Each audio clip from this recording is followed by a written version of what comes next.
বন্ধুরা দেখো জাস্ট অল্প কিছু সময়ের ভিতরে কিভাবে আমি এতগুলো টাকা উপার্জন করে ফেললাম। বন্ধুরা তোমরা পারবে, সেটার জন্য অবশ্যই তোমরা গুগল থেকে OneXBet অ্যাপটি প্রথমে ডাউনলোড করে ফেলবে। তারপর বন্ধুরা দেখো অ্যাপস ইনস্টল করে ওপেন করার সাথে সাথে এখানে তুমি এরকম একটা ইন্টারফেস দেখতে পারবে। এখান থেকে তুমি উপরে ডান পাশে রেজিস্ট্রেশন এখানে ক্লিক করে ফেলবে। তারপর ভিউয়ার্স এখান থেকে তুমি বাই ইমেল অপশনে ক্লিক করে ফেলবে। তারপর বন্ধুরা দেখো এখানে surname, first name, reason, date of birth এইসব তথ্যগুলো এখানে তুমি নিশ্চিন্তে বসিয়ে দিবে। তারপর বন্ধুরা দেখো এখানে ফোন নাম্বার করে কিন্তু অবশ্যই একটা ফ্রেশ ফোন নাম্বার বসিয়ে দিবে, যে নাম্বার আগে কখনো OneXBet অ্যাকাউন্ট খোলা হয়নি। তারপর বন্ধুরা দেখো এখানে পাসওয়ার্ড করে কিন্তু অবশ্যই তোমরা এখানে একটা 8 সংখ্যার একটা পাসওয়ার্ড বসিয়ে দিবে। তারপর ভিউয়ার্স রিপিট পাসওয়ার্ড করে সেম পাসওয়ার্ডটি বসিয়ে দেওয়ার পর প্রোমো কোড করে কিন্তু অবশ্যই তোমরা আমাদের স্পেশাল প্রোমো কোড NEW1000 এই প্রোমো কোডটি বসিয়ে দিবে। এই প্রোমো কোডটি বসালে কিন্তু বন্ধুরা তুমি প্রথম ডিপোজিটে 50% বোনাস পেয়ে যাবে। তারপর নিচের বক্স গুলাতে টিক মার্ক দিয়ে নিচে রেজিস্টার আইকনে ক্লিক করে ফেলবে।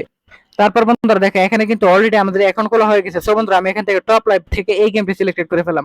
বন্ধুরা তুমি চাইলে এখান থেকে যে কোনো গেম খেলে আর্নিং করতে পারবে। সো বন্ধুরা আমি এখান থেকে টিম 1 প্রেডিকশন করে এখানে অ্যামাউন্ট বসিয়ে বন্ধুরা এখান থেকে আমার প্রেডিকশন যদি ঠিক হয় আমি বেটে ক্লিক করলে বন্ধুরা আমার প্রেডিকশন ঠিক হলে এখান থেকে আমি উইন হয়ে যাব।